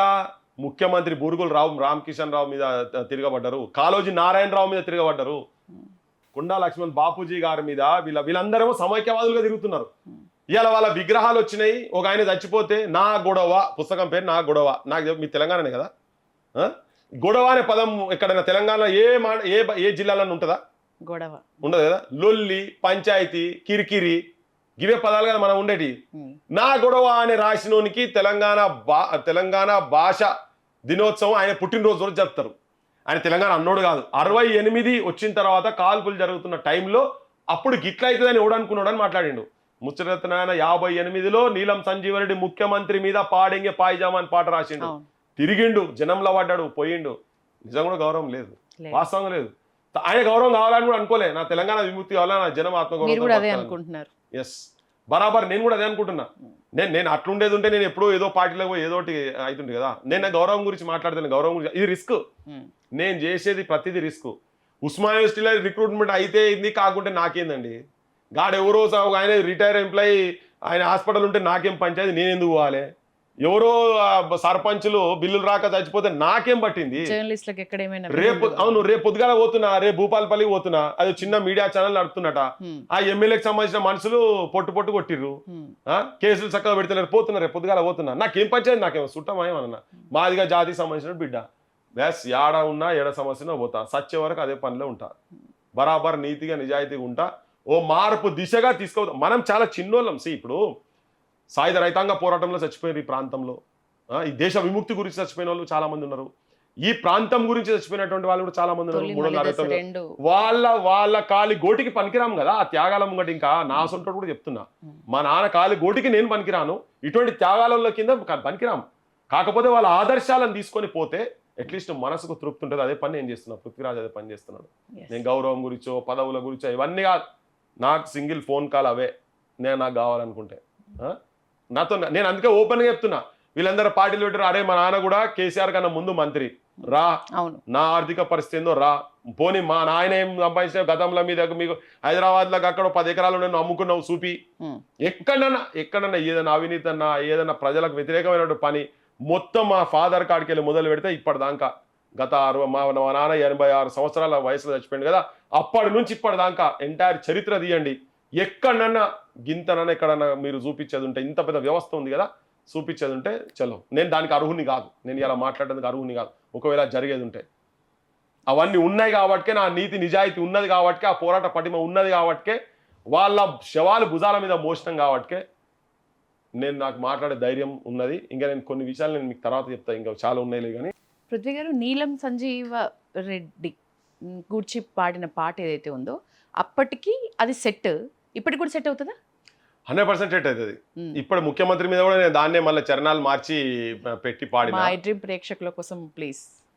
నేను అప్పటిది అంటే ఎట్లా ధోకాకు గురైంది అనే దాని మీద చెప్పిన పాట అది. మా ఫాదర్ 58లో రాసింది నీలం సంజీవ రెడ్డి మీద. సంజీవరెడ్డి మామ, సంజీవారెడ్డి మామ, అయ్యయ్యో రామ రామ సంజీవరెడ్డి మామ, అయ్యయ్యో రామ రామ సంజీవరెడ్డి మామ, सुनो जी मेरा गाना कहता है तेलंगाना, इंसान तुमको माना ऐसा कभी न जाना, बता दिया जमाना बंदर का कारनामा, संजीव रेड्डी मामा, संजीव रेड्डी मामा, संजीवा रेड्डी मामा, अय्यो राम राम संजीव रेड्डी मामा, ओ राम राम राम संजीव रेड्डी मामा, वायदों की नदी बह गई, धोखा फरेब रह गई, कुत्ते की दुम तो मुड़ गई, टेढ़ी की टेढ़ी रह गई, ये याद रखो प्यारे फाड़ेंगे पाए जामा, संजीव रेड्डी मामा. ఆయనే పైజామా వేసేది నీలం సంజీవ రెడ్డి, నీ పైజామా ఊడవిక్తం బిడ్డ నీది ఇక్కడ తెలంగాణలో అని చెప్పని. సో ముఖ్యమంత్రి మీద పైజామా ఊడవిక్తా అని ఇప్పుడు 58లో నక్సల్ మూవ్మెంట్ లేవు, ఏ ఉద్యమాలు లేని టైంలో ముఖ్యమంత్రిని పట్టుకొని అంటే ఈయన పీడీ యాక్ట్ కింద అరెస్ట్ చేయాలని బాగా ప్రయత్నం చేస్తే ఆయన ముట్టుకోకండి, ఆయన 54లనే తెలంగాణ సోదరా తేల్చుకో నీ బ్రతుకు మోసపోతివో నీవు గోసపడతావు అని రాసిండు. వ్యతిరేకించినటువంటి వ్యక్తి ఆయన ముట్టుకుంటే ఉద్యమం ఇంకా పెద్దగా లేస్తుందని పెట్టనీయలే. हक छीन कर हमारा अपने को तू संवारा, सुन बात का आवारा करोड़ का ये नारा, छोड़ो जी तेलंगाना चले जाओ रायलसीमा, संजीव रेड्डी मामा, संजीव रेड्डी मामा, संजीव रेड्डी मामा, अय्यो राम रामा संजीव रेड्डी मामा, बगल में अपना बस्ता काटो जिगर का रास्ता, जुड़ता ना अपना रिश्ता शैतान और फरिश्ता, उठाओ फरेब सर पर अब अपना साधो सामा, संजीव रेड्डी मामा, संजीव रेड्डी मामा, संजीव रेड्डी मामा, अय्यो राम राम संजीव रेड्डी मामा, ओ राम राम राम संजीव रेड्डी मामा. పెద్ద ఉంటుంది చాలా, ఇంకా ఇంకో 4 చరణాలు ఉంటుంది. ఖార్సైన తెలంగాణ వాదితో మాట్లాడితే ఎట్లా ఉంటుంది అనేది నాకు అర్థమైంది. మీ దగ్గర డబ్బులు లేవు, ఆత్మవిశ్వాసం మాత్రమే నా దగ్గర ఉంది, ఎవరికి ఏ సమస్య వచ్చినా ఒక ఫోన్ కాల్ దూరంలో ఉంటా అని ఓపెన్ స్టేట్మెంట్ ఇస్తున్న పృథ్వీరాజ్ సార్కి ఇవాళ వాల్యుబుల్ టైం మా ఐ డ్రీమ్ కోసం మీరు ఇచ్చినారు. Thank you so much. Thank you. Sorry మీకు కొద్దిగా కుసబెట్టినా. Thank you sir.